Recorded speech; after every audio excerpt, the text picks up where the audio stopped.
sobrenatural. Capítulo 25. O milagre no lugar chamado Milton, 1940. Várias semanas depois da cura da filha da senhora Nile, William Branham estava novamente passando a noite na casa de sua mãe. Embora fosse altas horas da noite, ele não conseguia dormir. Então se levantou e compassadamente andou no quarto de visita, no escuro, sentindo um fardo indefinido pesando em seu coração.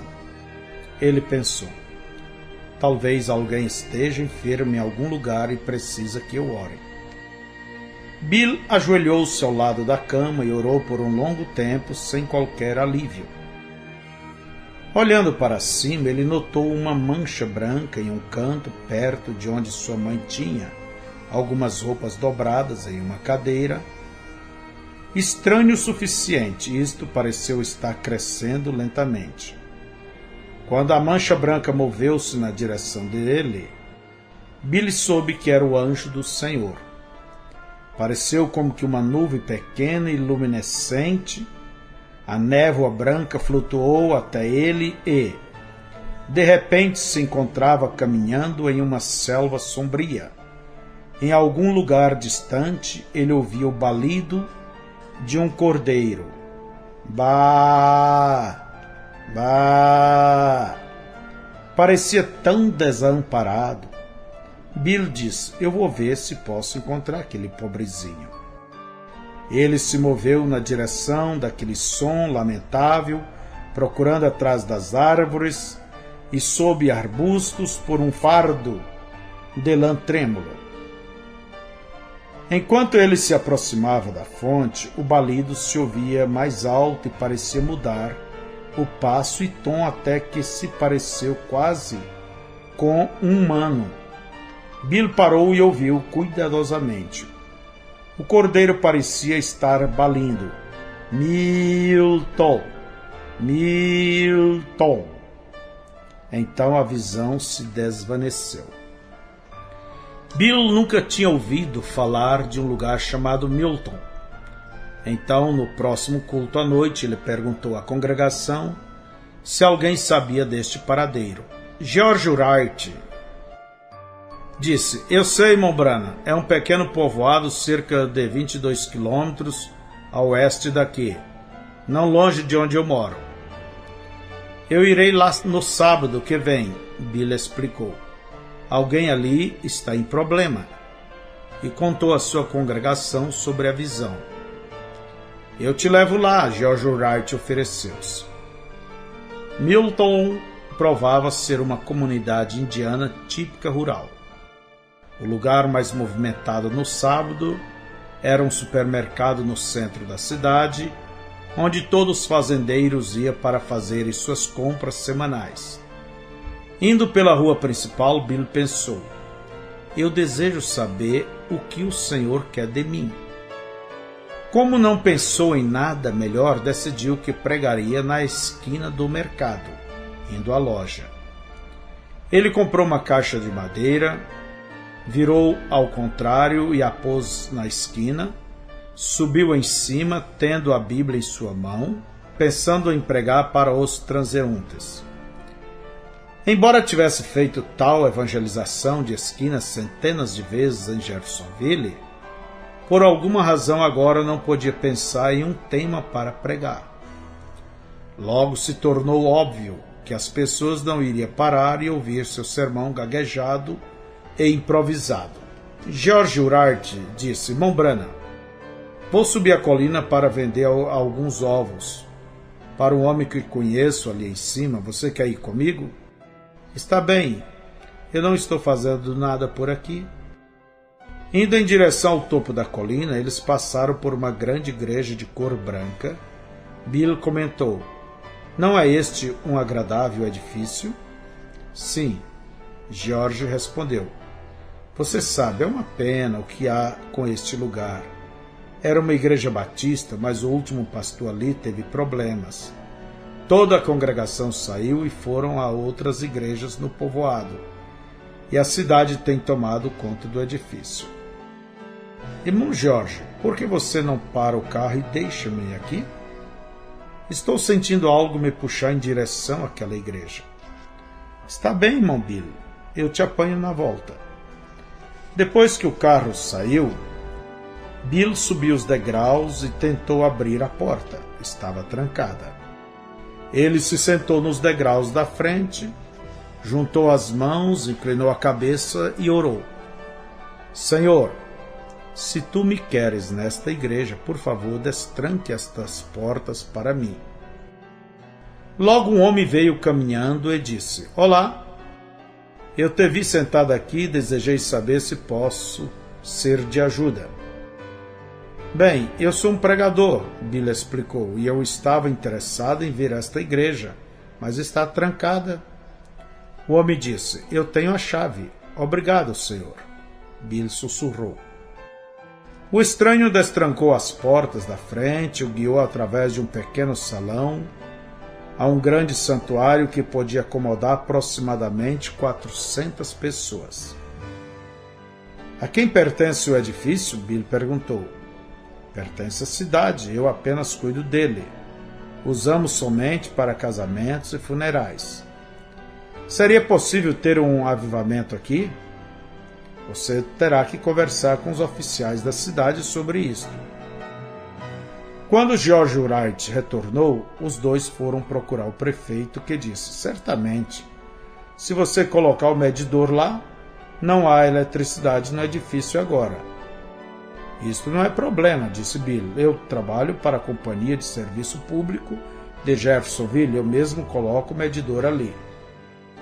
No sábado seguinte, de manhã, Bill instalou o medidor na velha igreja e então visitou o povo ao redor do lugar dizendo-lhes sobre as reuniões de avivamento agendadas para começarem na quarta-feira seguinte à noite. Seu primeiro contato não foi promissor. Como vai, senhor? Meu nome é William Branham. Dia, meu é J. Senhor J, vamos ter uma reunião de avivamento na quarta que vem à noite, na velha igreja branca sobre a colina. Você viria? O senhor J era um osso duro de roer. Eu crio galinhas, eu não tenho tempo para ir à igreja. Bem, você não poderá deixar as galinhas sozinhas apenas um pouquinho e ir às reuniões? Bill persistiu. Ouça, camarada, o homem repreendeu. Por que você não cuida de seu próprio negócio e eu cuido do meu? Eu não quis ferir seus sentimentos, senhor. E assim foi pelo resto do dia. A maioria do pessoal foi mais cortês do que o Sr. J. Mas todos com os quais ele falou resistiu à ideia do avivamento. Bill teria se sentido desencorajado se não fosse pelo fato de que ele estava ali pela palavra do Senhor. Em algum lugar em Milton, um dos cordeiros de Deus estava balindo por ajuda. Como a visão lhe tinha dado somente um pequeno detalhe, o nome da cidade. Bill sabia que apenas teria que se manter tentando até que o cordeiro necessitado aparecesse. George Wright divulgou uma nota do avivamento que se aproximava no jornal local, anunciando seu pastor como outro Billy Sunday, comparando Bill com o famoso jogador de beisebol que se tornou pregador e morreu em 1935. Este esquema podia ter funcionado e atraído uma pequena, porém curiosa multidão, exceto pelo anúncio que também mencionava cura divina, e afirmava que o reverendo Bill oraria pelos enfermos.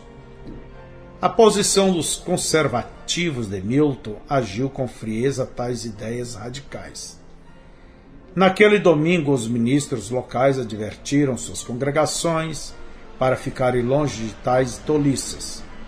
A Igreja de Cristo, uma igreja local, foi até mesmo mais longe, ameaçando seus membros com excomungação se eles se atrevessem a comparecer ao avivamento. Contra tal cena de oposição, não foi surpresa que naquela quarta-feira à noite somente 4 pessoas se assentaram nos bancos da velha igreja batista de Milton: George Wright, sua esposa, seu filho e sua filha. Billy entregou sua mensagem simplesmente da mesma forma como se o edifício estivesse lotado. Na quinta-feira à noite parecia como que uma repetição da quarta. 5 minutos antes de começar o culto, um homem com um cachimbo na boca subiu os degraus e olhou por entre as portas abertas.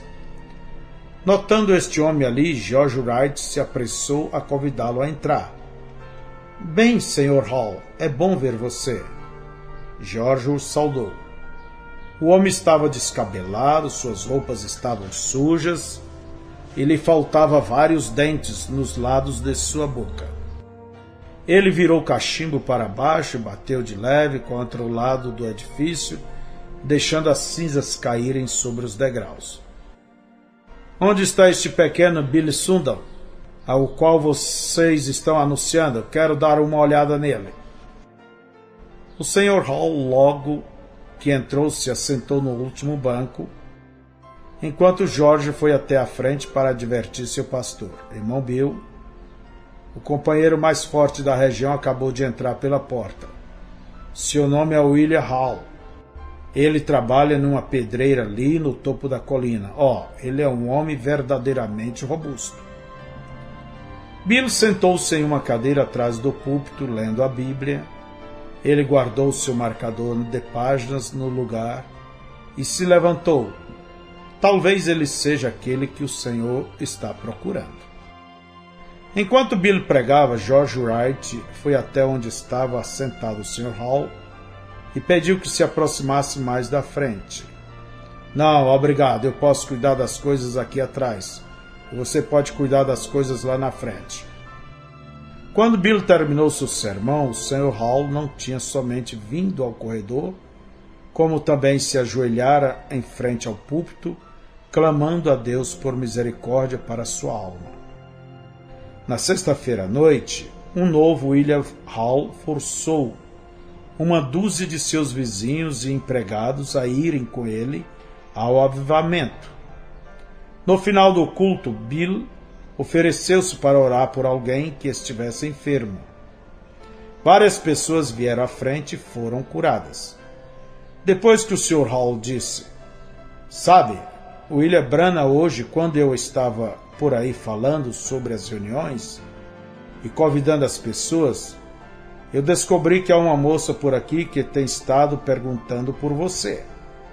Seu nome é George Carter e ela tem tuberculose, tem isto já há anos. George tem quase 27 anos de idade e, se me lembro bem, eles disseram que ela tem estado acamada por 9 anos e 8 meses. Ela está em uma condição terrível agora, apenas pele e ossos. Ela está tão mal que eles nem mesmo podem levantá-la para colocar uma comadre debaixo dela. Parece-me que ela está lendo um livro que você escreveu sobre Jesus ser o mesmo hoje como ele foi ontem, e ela está implorando que tu vás orar por ela." A intuição de Bill dizia que ela era aquele cordeiro balindo na visão. "O que estamos esperando? Vamos orar por ela."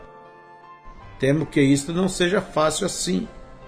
Os pais dela pertencem à Igreja de Cristo, então eles não querem ter nada a ver com você. Eles pensam que você é um enganador. "Neste caso", disse Bill, "eu vou colocar isto diante do Senhor em oração." As curas que aconteceram na sexta-noite mexeram em um ninho de vespa devido aos debates ao redor da comunidade. Muitos pareciam enfurecidos e zombavam, mas algumas pessoas foram picadas pela curiosidade. No sábado à noite, 30 novas faces se assentaram nos bancos da velha igreja branca, e uma dúzia mais de curas adicionara gasolina para alimentar o fogo da controvérsia local. Depois do culto, o Sr. Hall trouxe boas a Bill. Os Carters mudaram de ideia e permitirão você ir orar pela filha deles esta noite, contanto que nenhum dos pais tenha que estar na casa quando você for. Eu penso que George tem estado chorando tanto por você que eles esperam que isto vá satisfazê-la. Eu suponho que eles tinham que ter permissão do pastor deles antes que permitam que eu vá ali, Bill comentou. De qualquer forma, vamos andando. O que Bill viu quando entrou no quarto da jovem mulher chocou-lhe o âmago da compaixão. Por mais de 9 anos enferma, George Carter tinha se definhado estando acamada e esquelética. Seus braços pareciam como que de um cabo de vassoura. Ela não pesava mais do que 22 quilos.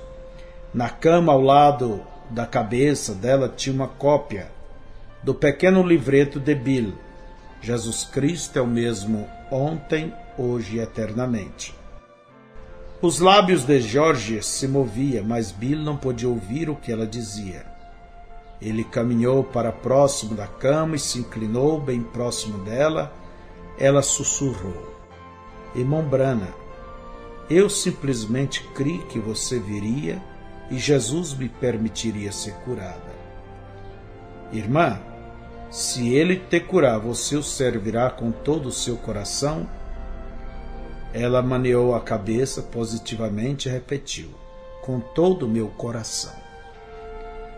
Então ela tossiu. Sua enfermeira segurou um copo na boca de George, mas a pobre moça estava tão fraca que não tinha energia suficiente para cuspir. Para encorajar sua fé, Bill contou a George sobre a cura da filha da senhora Nile. George perguntou: por que você não pode fazer por mim como você fez por Nile? Irmã, aquilo foi uma visão. Eu tenho que ver uma visão primeiro. Em 2 semanas eu terei uma outra reunião de avivamento de 4 dias aqui em Milton. Talvez então Deus me mostre algo mais definido. Por agora eu posso orar por você, é tudo o que sei. Se o Senhor me mostrar algo mais, eu voltarei. Mas eu ainda creio que depois que orarmos, você vai ser curada. Quando 2 semanas mais tarde as portas da Igreja Batista de Milton se abriram novamente, Bill pregou sobre a graça salvadora e o poder da cura de Jesus Cristo para 2 vezes o tanto de pessoas que havia antes.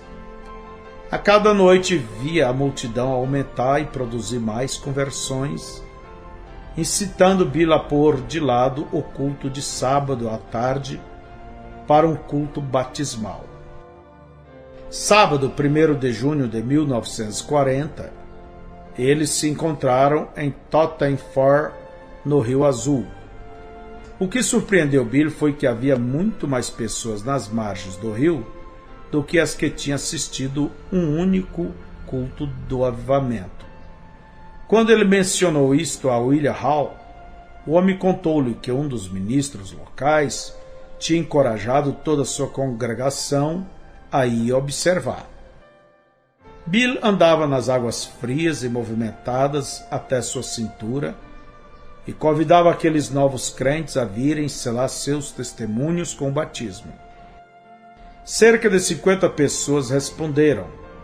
Um a um, Bill os batizou no nome do Senhor Jesus Cristo.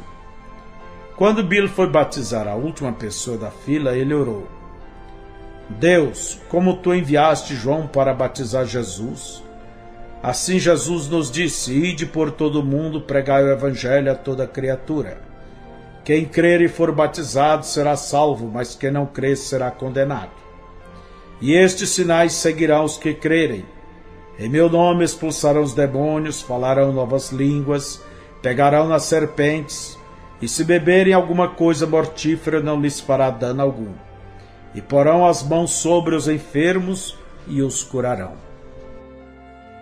Naquele momento a multidão começou a gritar e bater palmas, como se o Espírito de Deus se movesse de um ao outro.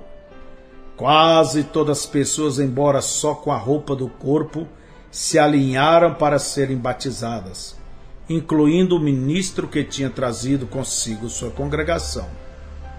Uma a uma destas pessoas entraram no rio, homens de ternos e gravatas, mulheres com vestidos de seda, pais com seus filhos. Bill continuou a batizar pessoas até o final da tarde. Quando ele terminou, suas pernas estavam tão frias e entorpecidas que 2 homens tiveram que carregá-lo para fora da água. George Wright levou Billy à sua casa, deu algo para ele comer e o deixou descansar para o culto daquela noite. Como faltava 1 hora para o jantar estar pronto, Bill disse a seu amigo: "Eu vou sair ao bosque para orar. Há algo se inclinando pesadamente em meu coração." "Certo," George disse, "mas quando eu tocar o sino, venha imediatamente, porque temos que nos apressar e comer se queremos chegar à igreja a tempo." Bill, em seu caminho, passou por um arbusto debaixo de uma árvore e ajoelhou-se ali. O sol estava se pondo, as sombras se alongando. Apesar de seu coração carregado, ele teve dificuldade em se concentrar para orar. O ar estava frio e ele não conseguia se acomodar. Levava picadas nas pernas e se preocupava em estar atrasado para ir à igreja. Mas ele se manteve no arbusto até que as asas de sua oração alcançaram o vento do Espírito de Deus, elevando Bill bem acima de tais aborrecimentos como picadas e friagem. O sino tocou, mas Bill estava muito aprofundado em oração para ouvi-lo. O sino tocou e tocou sem resultados. Logo os Wrights o procuraram pelo bosque com lanternas, chamando por seu pastor. Abrindo os olhos, Bill se assustou com uma luz âmbar refletindo pouco atrás e acima do arbusto. Uma voz profunda ressoou através do bosque, dizendo: "Vá aos Carters, e George será curada."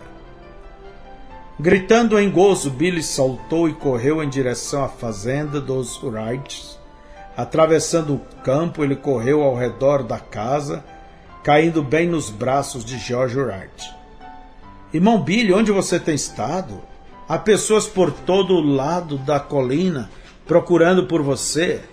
Mamãe tem esperado você para jantar por 1 hora." "Irmão Wright, eu não vou jantar esta noite. George Carter vai ser completamente curada, isto é, assim diz o Senhor." As sobrancelhas de George Wright se levantaram ao máximo. "Você quer dizer que ela vai se levantar?" "Ela vai estar normal e bem nos próximos poucos minutos, assim que eu chegar lá." "Venha então," disse George. "Eu vou buscar o carro enquanto você diz à mamãe que você foi encontrado. Ela pode dizer aos outros." O Sr. Brass estava em casa. Quando Billy contou-lhe as boas novas, ele não podia acreditar nisto. "Você quer dizer aquela pilha de ossos? Posso ir com você e ver isto?" "Certamente." George arrancou o carro e os 3 se apressaram nos 12 quilômetros de estrada de chão para irem até Milton. Nesta mesma hora, a senhora Carter estava irritada e andando para lá e para cá. Mais cedo naquele dia, ela tinha sentado na cama de sua filha enquanto George fazia uma barganha com Deus. George prometera a Deus que se ela fosse curada naquele dia, ela desceria a Tottenham e seria batizada com os demais. Quando passou a tarde sem acontecer um milagre, George caíra em um estado de emoção, choro e exaustão. Então a senhora Carter estava chateada com toda esta situação. Ela caminhou até a cozinha, ajoelhou-se e orou-se: "Querido Deus, tenha misericórdia de George. A pobre pequena coisa, deitada ali tão próxima da morte. E agora este impostor tem vindo até aqui reivindicando ser algo que ele não é, levando minha filha a um quebrantamento e confusão. Deus, tenha misericórdia. Ela levantou a cabeça, esfregou seus olhos, o sol se pondo, projetou uma intensa luz vermelha através da janela da cozinha e contra a parede mais distante. A senhora Carter viu a sombra de um homem se movendo na parede. A princípio ela pensou que poderia ser seu marido vindo ao redor do lado de fora da casa. Mas quando o perfil virou-se para ela, pareceu como que a sombra de Jesus Cristo. Ela gaguejou: Quem é você? A sombra se virou e olhou em direção à porta. A senhora Carter também virou e ficou chocada em ver aquele pregador, Billy Branham, entrando pela porta da frente sem nem mesmo bater. Ela sabia que era Branham porque ela tinha visto sua foto naquele livreto que revolvera a vida de sua filha. Branham estava segurando uma Bíblia contra o peito e era seguido por 2 outros homens. Um era um homem dali mesmo, George Wright, e o outro era um homem que ela não conhecia. Esses 3 homens passaram por ela em direção ao quarto de George, mas antes que chegasse lá, desapareceram. A senhora Carter lançou as mãos à boca e clamou: "Oh, misericórdia! Eu devo estar adormecida." Correndo ao quarto de sua filha, ela balbuciou: "George, George, você não vai adivinhar o que acabou de acontecer. Eu estava na cozinha orando e..." Ela ouviu um carro parar em frente da casa, as portas do carro bateram, a senhora Carter olhou através da porta aberta do quarto em direção à cozinha e viu o jovem reverendo Branham entrando pela porta da frente com a Bíblia contra o peito. 2 homens caminhavam atrás dele. Isto era muito bizarro para ela compreender. Ela virou os olhos e desmaiou, caindo como um saco de farinha, caindo de uma cadeira. Quando Bill saiu do carro em frente à casa dos Carter, ele sentiu a alegria da absoluta confiança surgindo através do seu corpo. Nada podia pará-lo agora. Ele tinha visto a visão. Ele sabia onde estava. Enquanto subia os degraus da varanda, pareceu como que seu espírito se separasse do corpo. Ele assistiu a si mesmo abrir a porta da frente e entrar sem bater. Ali deitada na cama estava aquela pobre jovem, George Carter, magra e paralisada como uma múmia egípcia.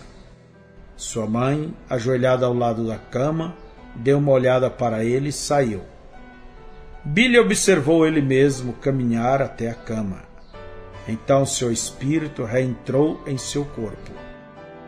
Ele olhou aquela moça frágil sob os cobertores e disse: "Irmã George, o Senhor Jesus Cristo, o qual você tem amado e confiado todo este tempo, é o mesmo Jesus que me encontrou no bosque esta noite e me contou por visão que você seria curada. Portanto, eu te tomo pela mão e digo, no nome de Jesus Cristo, levante-se e seja curada." Agarrando sua mão óssea, Billy a puxou suavemente, mas não havia mais necessidade de ser gentil. George gritou como que se um poder sobrenatural desse energia a seu corpo. Lançando fora os cobertores, ela saltou de sua prisão tão viva quanto uma estudante em uma manhã de Natal. A irmã mais nova de George veio correndo do outro lado do quarto para investigar a comoção. Ela viu sua irmã mais velha, acamada por tanto tempo quanto ela se lembrava, agora dançando ao redor do quarto como uma figura esquelética. O choque temporariamente desconectou o raciocínio da irmã mais nova. Ela gritou e agarrou os cabelos e correu para fora pela porta da frente, ainda gritando: Algo aconteceu! Algo aconteceu! O Sr. Carter estava vindo do celeiro carregando um balde de leite. Ouvindo os gritos e temendo o pior, soltou o leite e correu para casa. Somente parou na entrada para olhar fixamente, em completo assombro, para sua filha Georgia, sentada ao piano, tocando o hino que havia aprendido quando era uma garotinha. Quero estar ao pé da cruz, que tão rica fonte, corra franca salutar, de Sião no monte. Mais tarde, George Wright subiu a colina, indo à igreja, para fazer com que a multidão que estava esperando soubesse porque o reverendo Branham não tinha aparecido a tempo. Todos ali queriam ver o milagre em primeira mão. Quando eles chegaram à casa dos Carter, George estava engatinhando ao redor do jardim na frente, beijando as flores e a grama. Compreensivelmente, na noite seguinte, a velha igreja branca estava lotada de pessoas, até mesmo ao redor das paredes. Depois que o culto terminou, William Hall perguntou: Irmão Branham, o que você está planejando a seguir? Eu não tenho certeza, eu não tenho pensado nada a não ser encontrar aquele cordeirinho perdido na visão. George Wright observou: seria uma pena deixar estas pessoas e ir sem dar-lhes uma abundância de bons fundamentos e ensinamentos bíblicos. Billy concordou: creio que posso voltar regularmente até que Deus levante alguém mais para o trabalho. O Sr. Hall, o qual mais tarde se tornaria o pastor da igreja batista de Milton, expressou sua aprovação. Seria bom se usássemos esta boa e velha igreja para algo mais que funerais. Parece haver muito deles. Teremos um outro na segunda. Alguém que eu conheça? Perguntou George. Eu suponho que você conhecia o Sr. J. George e Billy olharam um para o outro. George disse: penso que ele não vai mais criar galinhas. Billy acrescentou: é uma pena que ele não pôde encontrar um pouco de tempo para cuidar de sua alma.